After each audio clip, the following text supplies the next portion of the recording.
Welcome to Make Your Mark podcast, where guests share their experiences, insights, and tactics to help you accelerate your business. So building, scaling, and monetizing your business is made easier. And I will be your host, Suthar. Hey guys, oh my goodness, right? I know what you're going to say, that we've got another amazing guest. And yes, we do, right? I can't help myself.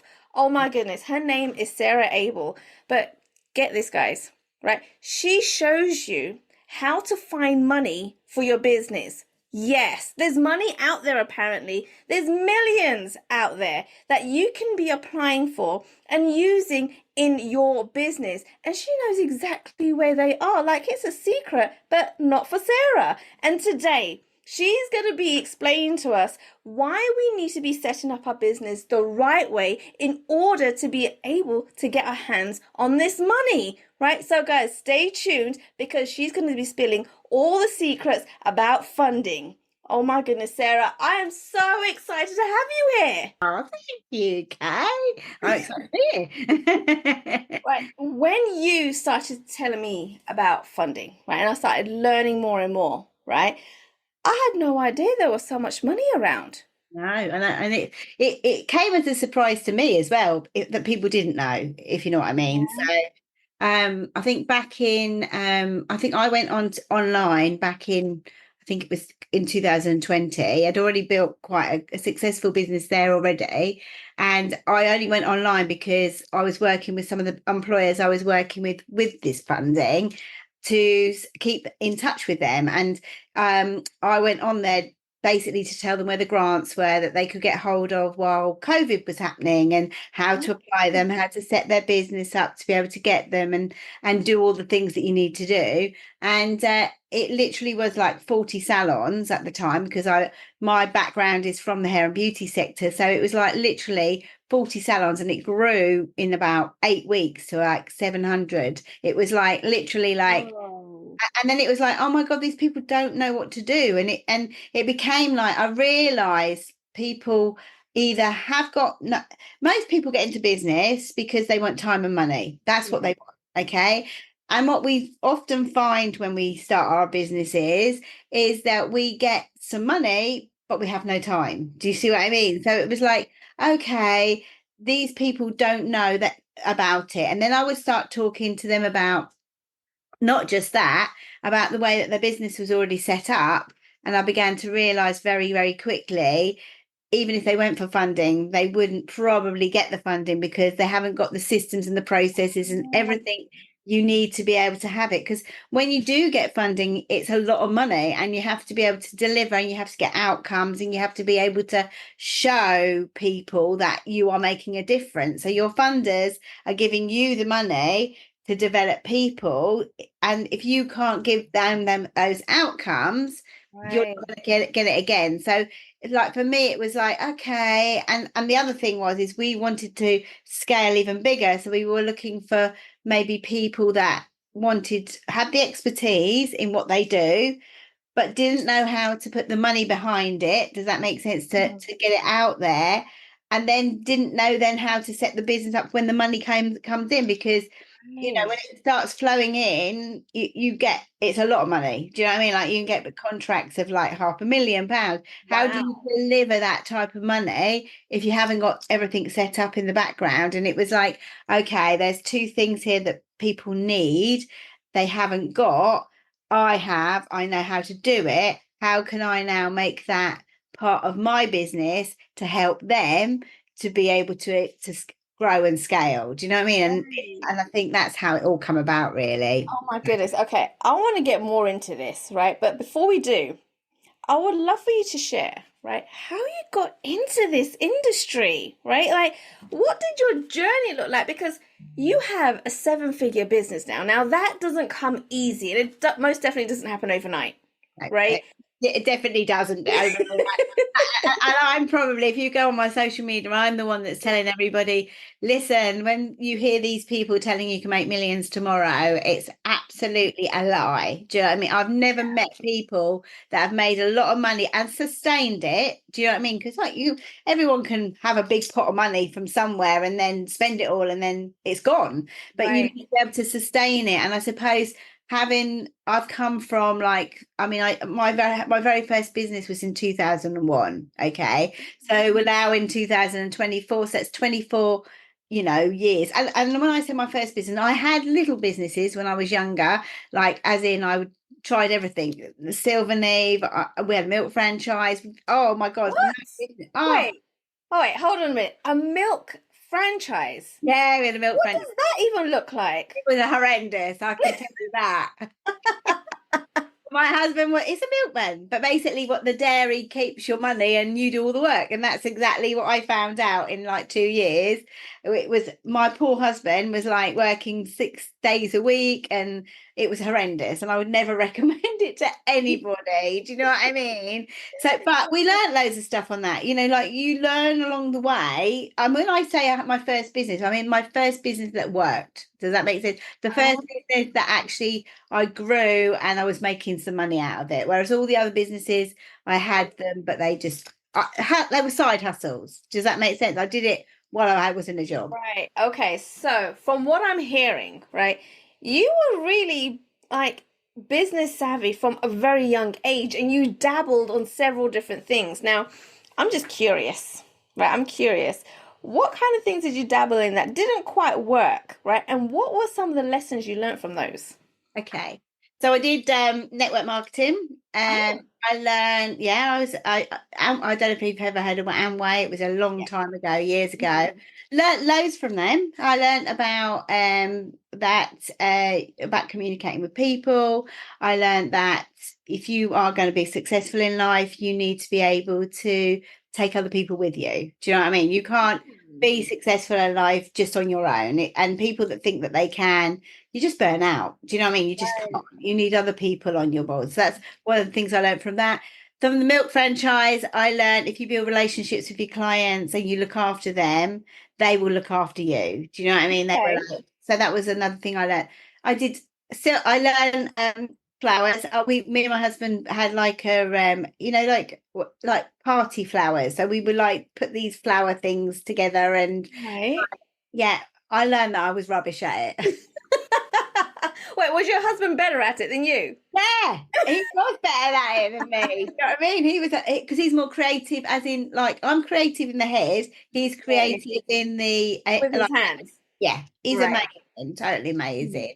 That's why I married him. So that, so I learned something from that. What other ones? I had a children's clothes business. So I Oh, used to go good. out with parties and like me and my friend did it together and I had a partnership with that. What I learned is that partnerships aren't always equal. Okay. Yeah. I loved her, but if you're going to get into business with anybody, you need to make sure that they're complementing your weaknesses. Do you know what I mean? Okay. Like, so that's something I learned from that.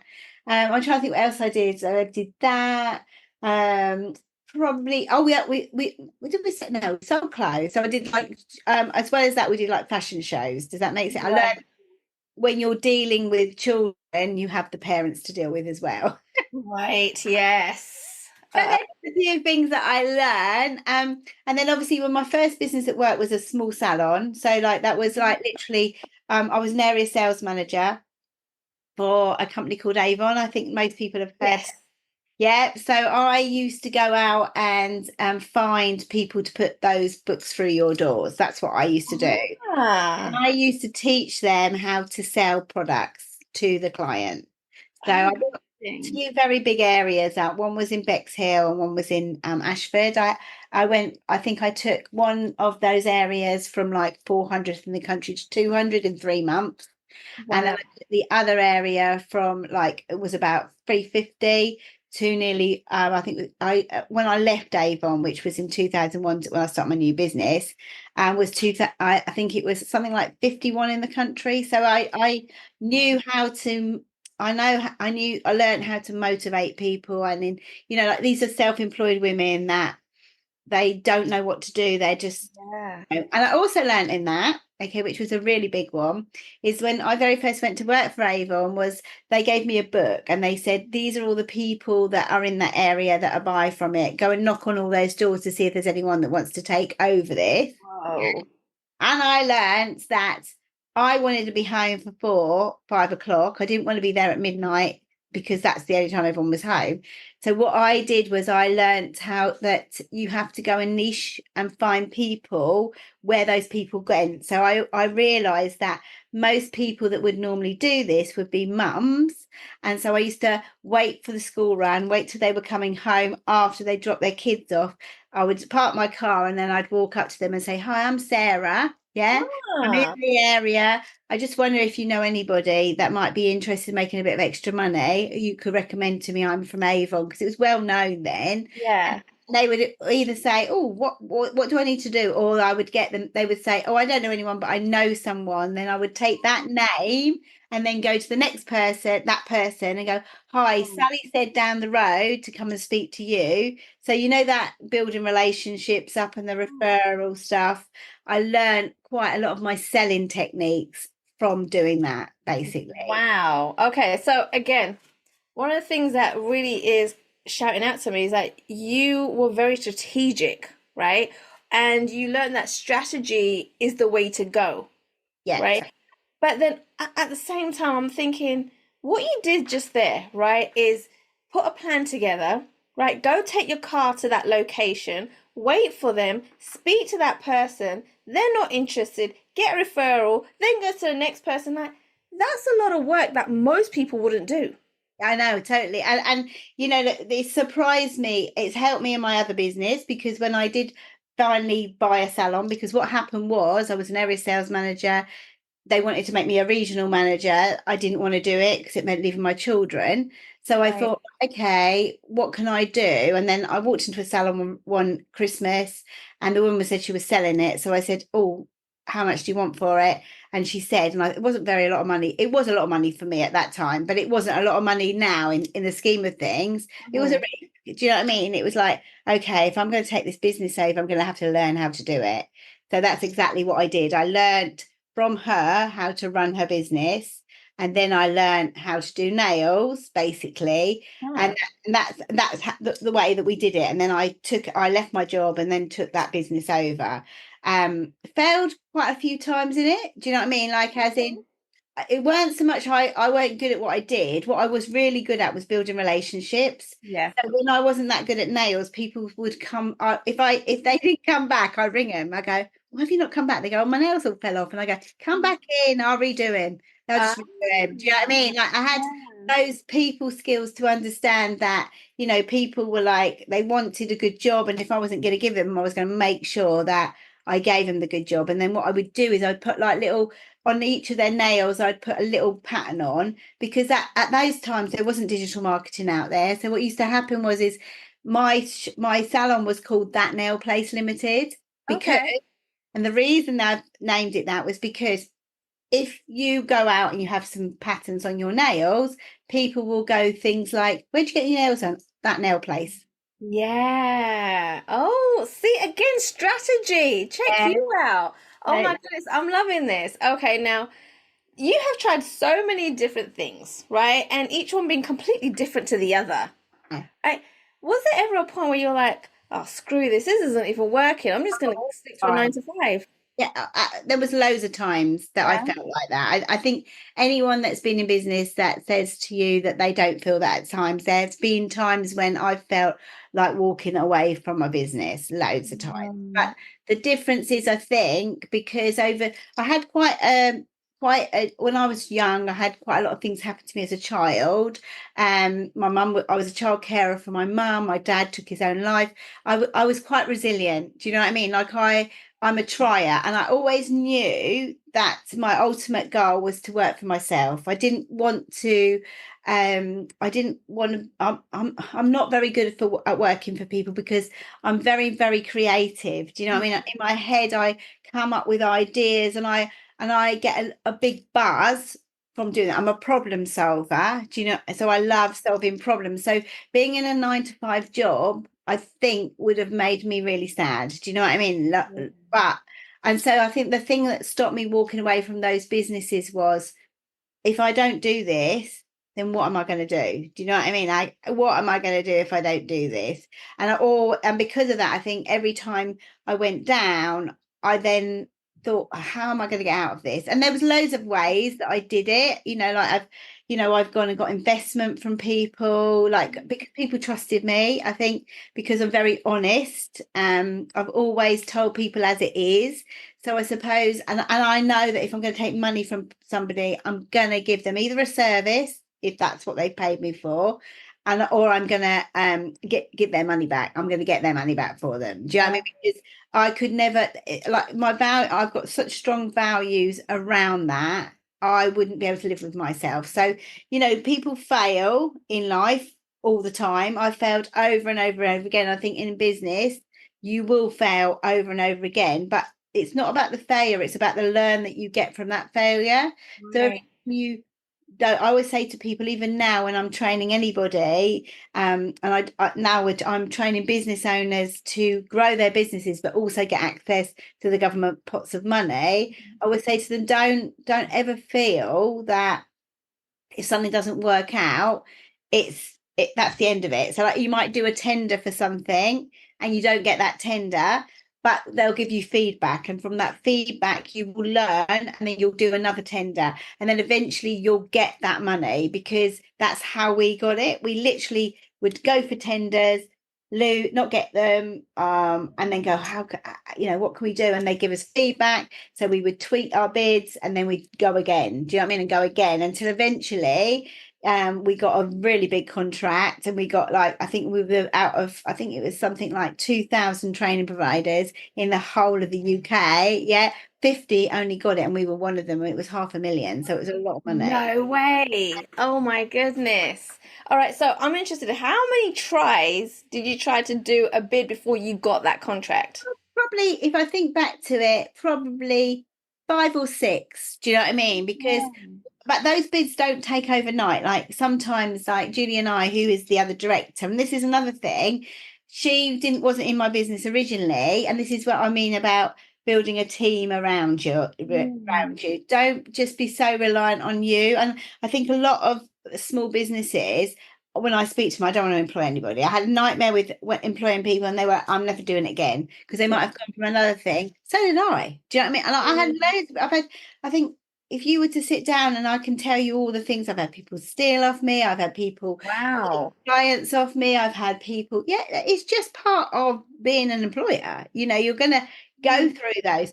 Would I stop being an employer now? Absolutely not, because for all those few people that make it difficult for you, there's 20 that don't. Do you know what I mean? And the only way you're going to ever grow a business is by taking yourself out of that business and letting people that are cleverer than what you are in that department. Do you know what I mean? Like, what are my strengths are vision and creativity. I can problem solve, I can sit there and I can point. But if you ask me to put, I don't know, a Canva together of a that'll be like, it'll take me forever. Or a techie thing, like magnet together. God, I haven't got a clue. Do you know what I mean? It's like, go and find those people and don't be frightened. But I think what a lot of people do is that they get overwhelmed with it all. They think they need to do everything. And probably, when I look back, what held me back most in business was not letting go quicker. Do you know what I mean? If I let go quicker, I would have accelerated quicker. And since I have, my business has just grown and grown and grown. Do you know? And also, as well, that I think it's also, my business has been different stages. So, like, I grew it to 5 figures, and then I stayed at that for a while. Then I grew it to like 6 figures. It stayed at that. Then I grew it to multiple 6 figures. Then I will grow it to over 500,000. So it's grown steadily. It's not gone from naught to figures. It's grown steadily, and I think that's been a good thing for me, because when I tried to scale too quickly, and I did at one point, I didn't have all those systems in place, and then I didn't give a good service, so then that went against everything that I believe in, so that was the end of that. Oh, interesting. Okay. All right. So you have mentioned processes and systems quite a number of times now. Yeah. And it seems to be the one thing or the main thing that will hold you back, your business back, right? And the fact of getting more funding. And so, and I know that you actually help businesses to put these processes in place. Absolutely. What are some of the common things, right, that you see again and again that people aren't doing and it needs to be done? Well, the first thing is the basic thing is they don't actually have a mission or a vision of what they want to achieve. Do you know what I mean? Wait, hold a second, but it's just making money, right? No, not at all. And I think that people make that mistake Yes. because what they do is when they and that's quite normal. Do you know what I mean? I did the same. Like it was like I just need to get money in my till. Do you know what I mean? I don't need to get as much money, and that's when I had my nail place. It was like I just need to get that. Then you start expanding, and I had another salon, then another salon, then I had like 5 salons with different people in different things. I didn't really know where I was going with it, nor did my team. Do you know what I mean? So like if they don't know what they're doing, then they up and leave because it's like there's no vision to where what are we all working towards? What is that end goal? And the other point is when you go for funding, funders have a mission. Like you don't go into a corporate business or you don't go into Coca-Cola and they don't know. Coca-Cola have their mission and their vision, they have their core values all in place. There's a reason for that because they take their team with them, and that's why they're successful. If you go into McDonald's, you go in and they'll go, "Do you want chips and Coke with that?" Everyone is the same. It's like it's very much like about having that very clearly written in the. A mission can be a very short statement, and then the vision is what you're trying to achieve, and then your core values underpin who you want to work with. Do you know what I mean? That's your brand values. That's how people know actually I want to work with Sarah because she is like her honesty of what she is. Lisa's a prime example who we work with at the moment.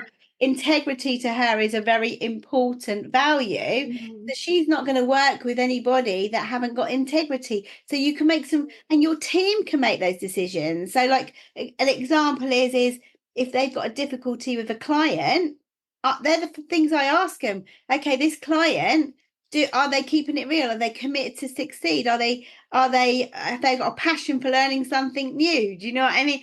Then you can literally go, no, they haven't. Well, why are we working with them? That's why you're having all the problems because they're not in the same, they don't want to make it work. And it's really funny when you start putting your values out there and you've got your mission, your vision very, very clear of what you want to achieve, then you can take those people on that ride with you. Do you know what I mean? Because they believe in what you're trying. And this is the same with funders when you're going out there to ask for money.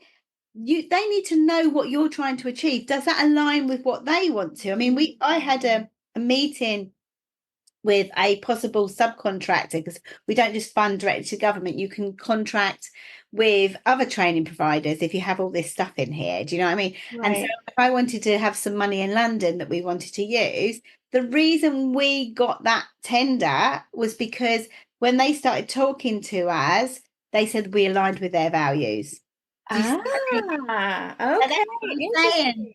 Interesting. It wasn't me that wrote that bid. It was one of my team that wrote that bid, and it was one of my team that was in there with that meeting because we're all talking off the same song sheet. Do you see what I Yeah. mean? We're all saying the same thing, and it has to be really embedded into your business right from the beginning. So that's one of them. The second one I think that is massive is people don't know their numbers inside out. Oh Okay, yeah. Yeah. that's That's a massive common. one. Hmm. And that's because like I was the same, like I brought in so the other director that's in my business, she bought into my business. Now the reason she bought into my business is because she believed in my vision and her values are exactly the same. So she Yeah. bought when we wanted to go to another part in the business, she bought into the business so that we could use some money to be able to expand further. Now I'm not suggesting everyone wants to do that. Some people won't want to do that. But you will with investors. If you get an investor that wants to come to you, like for instance, at the moment we're going for a bid for it's about £100,000 from our local council who want basically they want increased employment in the areas. So Ah, that's what they want. So we were able to we did so we wanted to open a place locally and actually buy a property quite near to us. We decided not to in the end because it was going to spread us too thin, and we don't really need it because we're putting a lot of stuff now online, so it would just be another overhead. So we thought, no, we're not going to do that. So we went back to them and said, we're not going to use this money for this now. We decided that we're going to walk because it was a project. And they said to us, no, we want to give you the money. Can you come up with another project? And no we went, way. yeah, they went, because everything that you're doing, we need to give you this much. Because what the people don't realize about funding is that the government are given pots of money, that's our taxes, Mm. okay? And they have to spend so much on education, so much on the NHS, so much on this. Now they then they feed it down to the different funders like your councils, the local colleges. If they don't spend that money, they have to give it back to those people at the end of the academic year. So for them, they need to spend that money. Do you see what I mean? So they need to get it out there. Otherwise, they failed in that what they've done. So once you know these things, and you can deliver it, and you've got the systems and the processes in place that you've got the policies, you've the procedures that they're looking for, because especially with government money, it's all audited. Yes, that's right. Do you know what I mean? So like all of this type of stuff is really important. And I just wish that when we very first got into it, I had someone holding my hand through it, because we literally stumbled, failed, stumbled, failed, stumbled, failed. And it was like literally like so painful. And now we've got a real clear roadmap to get people from there to there, and also have access, because we want to work with them ourselves. We're now we've got big contracts that I want other people to have access to the money that I've got, so we can work with them. Because if we can work with them, I know they're really trained very well if we've trained them, because I've trained them. Right. Yeah, absolutely. Oh my goodness. Okay. So I want to take a couple of steps back here, right, and go to the first point that you made regard to having your missions, your values, and all those kinds of things, because I feel like there's a misconception that you only set that up once you become corporate, right? No, Not in the beginning when you're small businesses, right? Because I I think in wish the I wish I had done it at the beginning. Do you know what I mean? I learned to do it because I failed so many times, and it was like, this is not working. Why is it not working? Why are our team not? Like I remember having a conversation with a business mentor that I worked with, and yeah. he said to me, well, if you don't know where you're going, how does your team know? And I thought, yeah, how do they know? And he also said to me, I said, well, they come to, like, I used to get team members that would come to me and they would say things like, what do we do next? No, I want you to think about that. I want Yeah. you to do that. But they were scared because I was so controlling. Do you know what I mean? Because I was Ah, micromanaging them. It was like, no, you need to do this way. I think once you realize that if you have all this stuff in place, they will come up with the ideas themselves. And if you trust them enough to be able to do that, to make mistakes, because they will make mistakes and they will cock up. I remember a young man that we had working for us he was one of our lead connectors. And mhm. one of the things that we do is because we work with other employers, where we will train their people up within their businesses, using our apprenticeship scheme. So we have like an apprenticeship pot of money which they can get access to, or we get access to it, but they don't have to do the training. So one of the things that we do is when we go into the businesses, we'll advertise that position for them, and we'll pay for that to be done. And we have like a budget on the one of the job sites that we use, and he hadn't put the amount as in what could budget for. So basically, instead of like about 50 quid, it was like £2,000. Do you know what I mean? Now, Okay. if I hadn't, like years ago, I would have shouted and screamed and jumped up and down and been a nightmare, because it was like and but I couldn't, because ultimately I hadn't he had made a mistake. Do you know what I mean? An expensive mistake. But guess what he learned? Do you know? And he was sorry. And you know what I'm saying is, I think it's about working with people. We have to remember we are people ourselves, that's another thing we forget. We make mistakes. I make mistakes all the time. And I think it's very important that your team is able to make mistakes. I mean, I always say to them when they come to me and they've done something and they like, I didn't want to say, I wanted to check with you because I didn't want to do it and make a mistake. I said, have I ever, when you have made a mistake, been upset with you? No, not at all, Sarah. They make the mistake, you'll learn because you'll never do it again. And if you've got the right people you've recruited in your business, they will also recognize the people that are not right for your business. So I don't need to rely on, like, if we have someone come into our team, probably I think in most times it takes about 8 or 9 weeks to really get to know somebody, really know. If they don't think that that person's right in the team, they'll say, do you know what I mean? Because they've already they're very protective over money. They don't just come to work for the money. They come because they want to make a difference. So like they're training people up. Passion for learning is one of them. So they want to make a difference in the business. And a lot of my staff have come from referrals. So like Danny, who's my quality manager, she was a salon owner that had a business that used to do the delivery, the training through us. And she said, I could see gaps in there that I think needed to be improved in. So I wanted to come and work in your business to do that. And she's done that.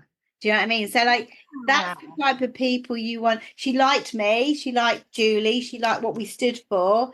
The person that was in that role before probably wasn't as good. So like she was like, I want to make that difference and I want that job. So she came and worked for us on probably less than what she could have earned in her business at that point.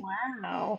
But now she doesn't. She earns a lot more than that. And still has her business because she set her business up so that she doesn't have to be in there anymore. Yeah. My system, which I use because we taught her that system, how to do it. So she doesn't physically have to do the day-to-day. I call them the £1 jobs, the £2 jobs, and the £100 jobs, like me. And I think when you're a small business, you think you can't afford to employ people, but actually you'll make more money if you employ quicker and train them well. Right. Yes. Oh, okay. Couple of points here that I want to mention now. You said train them well, Yeah, yeah. right? I think people are training and telling people what to do and sending them documents and all of this. What does it mean to you when you say training your team well? I think you need to understand right from the beginning that people learn in different ways. And I think that's because I learned how to teach, basically. I Right. learned how to teach people. I also realized as well is that if people have to do things their own way. Does that mean? And there's lots of different types of people. So you're going to get people that are visually, learn visually. You'll get people that will listen. There'll be people that are kinesthetic, so they have to actually do it. And you'll also get the readers, the people that will sit and read a book and be able to get it. So I think when you're teaching anything in what you're doing, you have to be aware of those 4 things, that people are all different and there needs to be an element of each. Does that make sense? To be in how you deliver training to them. And I think what a lot of people do is they let go of it too quick. So like you'll have somebody in, you've already got those systems and processes recorded. So like everything we do, we document, like we literally video it on Teams. And then if somebody new comes in, they can watch that. They can also shadow someone at the same time. So someone who's already doing that job. So they learn that way. There's lots of things written down that they can read. So you're literally they can listen. Do you know what I mean? So like they listen to stuff. So I think once you understand that they have that time, and I also think that people let go too quickly. So like everyone that comes into our business has a training plan right from the beginning. And what we've used is the apprenticeship schemes because they're amazing because we've written our own apprenticeship scheme. So like every single member in my team has done some form of apprenticeship or always doing one. So my teachers have done the learning skills assessor and they've learned how to do the AET. Even if they've done something before, they'll go on to level 4 mentoring, then they go on to level 5 teaching, or they'll go on to a quality role depending on what their strengths are and what they want. My salespeople are the same. They do the sales executive, they do the lead generation. So we've got a whole system, and these are all apprenticeship money. So like once I realized that you could do this for apprenticeships, and my first one was in my salon, it was a nail apprenticeship. I just kept getting people coming to learn how to do nails, not learn how to, who applied for the jobs, and they were rubbish. They were absolutely fire. So I Mm. thought, well, I might as well train them myself. So I started training myself. But then I would not just teach them how to train. I would teach them how to get more clients coming in as well at the same time. So I would build their business for them, and then they'd up and leave. And I thought, there must be a way of making money out of this. There must be a way. You see, that's how I got involved in the apprenticeship schemes, and I got small Ah. contract, and it just expanded, and expanded, and then there was lots of compliance stuff. We couldn't get these bids, couldn't find out why. So then we went and got educated on that. So like that, and now that is my program. I basically have all the stuff it's my journey, but how to do it quicker. Yeah, absolutely. Oh my goodness, I love this. Okay. All right. So we've already figured out that you have taken so many different steps, right? So many pitfalls along the way. Was there a time where your family, your husband, your kids were like, "You're mad, just go and get a job. Why do you keep doing this?" Yeah, all the time. I mean, my kids have always said I think my kids know what I'm like, okay, and they suffered as well at some point, because when I had my salon at the beginning, I was working like I think 9 o'clock, and we were finishing at 9 at night. And my husband actually came and worked in the salon. He gave up his job to walk in the salon. And the only reason he did, and he was not somebody that wanted to do nails, but to get I couldn't imagine why. Oh, I absolutely did not want to. In fact, he used to say to people when they used to come in the door, they went, what made you do this? He go, my wife made me. That's what he used to say. But sometimes you have to do what it takes to make things happen. I think that's it. So Yeah. he's been part of that journey. My daughter, she worked for me. And I wouldn't recommend having family members in your business, although my son is a sales. Yeah, well, I think it works sometimes, it doesn't sometimes. It depends on how you plan it. But my son is working for me at the moment, but he is part of the management team, so he is part of what our growth and what we're trying to do. Now, he hasn't just got that. He went off and worked for other people first, did really well at what he did on that, and then came into my business because Mm. so I think my daughter was the other way around. She came into me quite young at 16, went through all my system, became a manager in one of my salons. So when we bought another salon, which was over in Ramsgate, she carried on managing that one because she'd been through the system. So she knew how it worked, and we taught her all the hair and beauty stuff. And then she went on to become, she's like team leader. Then she became a manager, which are all apprenticeships, by the way. They're all like training programs. But what I like about it is it's actually you're writing your own training plans. So you've got every time someone new comes in the business, that plan's already written. Do you know what I mean? And that's how I've literally built every time we bring a new course into it, we put our own team through it first, so that we know that it works, and we know, and they'll give us feedback on what went well, what didn't go well, and how we did it. But yeah, going back to your question with the kids, yeah, and I think there's been a lot of times when they've wanted me to quit because I've worked lots of hours, and they've also seen a lot of stress because there's, when you're running a business. I always remember someone saying this to me, it's so true. The bigger your business grows, the bigger the problems get. And Yes. that's so true. I Wow. think the difference is that if you need to, if you're in business, constantly be working on how you think, as in your mindset, because it's the most important thing, and your health, and looking after your health, like, and I still do it to this day, like this year's been a particularly very busy year for me, and I became really ill because of it, That's because I wasn't right. looking Yeah. after me. Yeah. So like that, people go, oh, I'm too busy to go to the gym, I'm too busy to go for a walk. No, you need to, because it's your time. I'm the most creative when I'm not actually in my business. So like if I go to spa day, do like when we've all gone to things where we've gone Crystal maze, right? How all great was the that? things, Do you know what I mean? This is what I'm trying to say. When we go and do those things, when we went to Las Vegas, Yeah. it was all like those type of things is where I become the most creative, because you getting around other business owners, I think it's really important that you have a network, a support network of people that are going through the same things that you are going. You know, that was one of the reasons I came into the DI, because I knew the majority of those people in that had if they hadn't got a business yet, they'd been from a corporate background where they'd done all the things that you have to do to get somewhere. Do you know what I mean? Or and Yeah. and there's all different strengths in there. So like you get to be with people. So I think there's an element that with your family sometimes that don't always understand what's going on. So that's the time when you need to tell them. And I think what we a lot of us do is we're not very honest with them about how we're feeling. So like when the worst times that I've ever had is when I've been stressed, haven't told them, and then they feel as if I'm, pulling away from them. So when I've been really honest with them, like even to the day when I knew I was going to do this really busy year with what I was doing, I told them what I was aiming for. They all knew that there were certain things that I wanted to do. So I wanted to take the kids to 2 years ago. I wanted to take my family to Disneyland. There was that was a goal. Do you know what I mean? Like, if we do this, I'm going to take you there.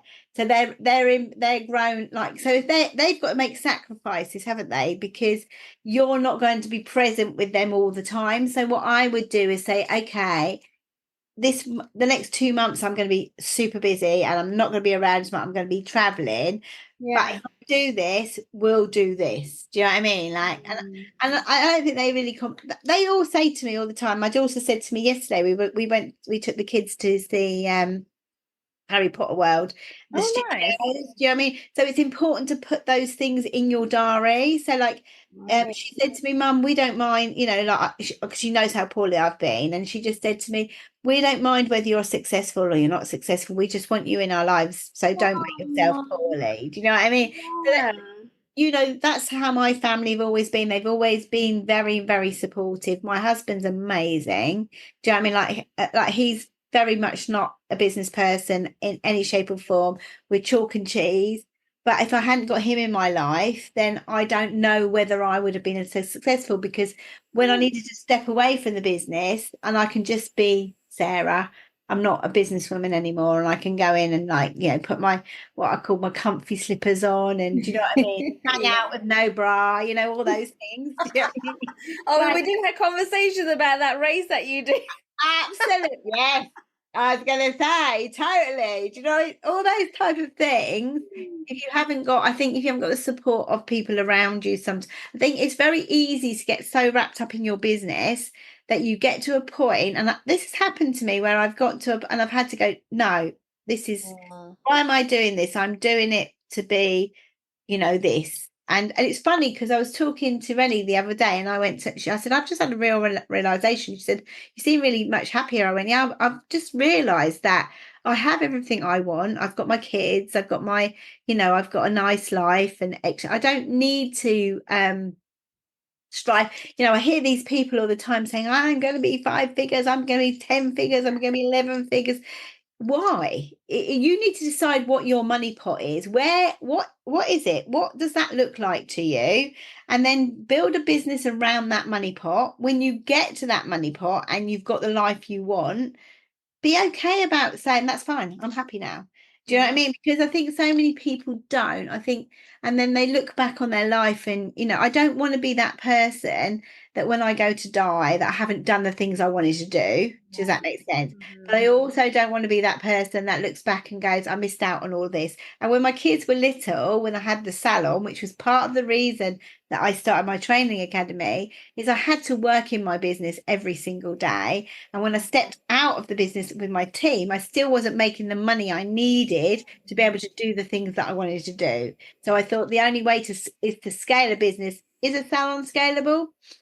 I don't think they are. That's my own Right. personal. I think you can have salons, but I think it's much more difficult nowadays than what it used to be. So that you need to be able to take that money and then use that money to invest into something else. And I call it create a cash flowing asset and then use that money to make more money. And that's how Yeah. I've grown my businesses. Do you know what I mean? Oh So my goodness, I love this. So I feel like I can speak to you about all this stuff all day long, right? Like so much golden nugget. Like every word is like draws you in, right? It's so awesome. I love it.